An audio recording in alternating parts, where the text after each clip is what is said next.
একবার এক কৃষকের বাড়িতে ইঁদুর মারার জন্য ফাঁদ পাতা শুরু হয় এবং সেই ইঁদুর ফাঁদ থেকে বেরোনোর জন্য ফন্দি আঁটা শুরু করে এবং খুব স্বাভাবিকভাবেই সে খুব ভয় পেয়ে গেল। ফাঁদটি অকেজো করার জন্য সে ওই বাড়িতে থাকা মুরগির কাছে সাহায্য চাইল। মুরগি ঘটনা শুনে জবাব দিল যে ফাঁদটি আমার কোনো ক্ষতি করতে পারবে না, অতএব আমি এখানে কোনো সাহায্য করতে পারবো না। মুরগির কাছ থেকে এই উত্তর শুনে ইঁদুর খুব স্বাভাবিকভাবেই দুঃখ পেল এবং ছাগলের কাছে গিয়ে সাহায্য চাইল। ছাগল ফাঁদের কথা শুনে বলল, ওই ফাঁদ বড়দের জন্য নয়, আমি এখানে তোমাকে কোনো সাহায্য করতে পারবো না। ইঁদুর ছাগলের কাছ থেকে সেম উত্তর শুনে দুঃখিত হয়ে গরুর কাছে গেল।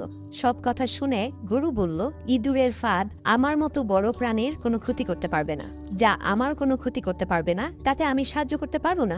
ইঁদুর শেষ পর্যন্ত নিরাশ হয়ে তার ঘরে ফিরে এলো। তারপর একদিন রাতের বেলা কৃষকের বউ অন্ধকারের ভেতরে বুঝতে পারলেন যে ফাঁদে কিছু একটা ধরা পড়েছে।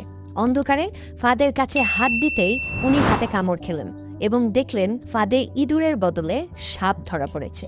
তার চিৎকারে কৃষকের ঘুম ভাঙল। তাড়াতাড়ি ডাক্তার ডাকা হলো। চিকিৎসা শুরু হয়ে গেল, কিন্তু অবস্থা মোটেই ভালো না। ঔষধ হিসেবে ডাক্তার মুরগির স্যুপ খাওয়াতে বললেন।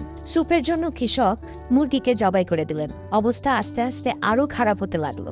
দূর দূরান্ত থেকে আরো অনেক আত্মীয় স্বজন আসতে লাগলেন। বাধ্য হয়ে কৃষক ছাগলকে জবাই করলেন তাদের আপ্যায়ন করার জন্য। আরো ভালো চিকিৎসার জন্য অনেক টাকার দরকার হতে লাগলো।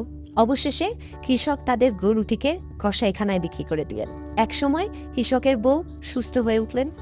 আর এই সমস্ত ঘটনা ইঁদুর তার ছোট্ট ঘর থেকে পর্যবেক্ষণ করলো।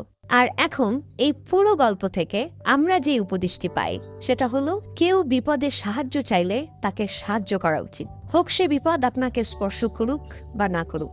বিপদগ্রস্তকে সাহায্য করা মানুষের নৈতিক দায়িত্ব, আপনার আমার নৈতিক দায়িত্ব। কেউ যখন বিপদে পড়ে, খারাপ সময় পার করে, তার বিপদে খুশি বা উপহাস না করে তার পাশে গিয়ে দাঁড়ান। দিন শেষে কাউকে কষ্ট দিলে, কারো ক্ষতির চিন্তা করলে আমরা নিজেরাই তার ফল ভোগ করব।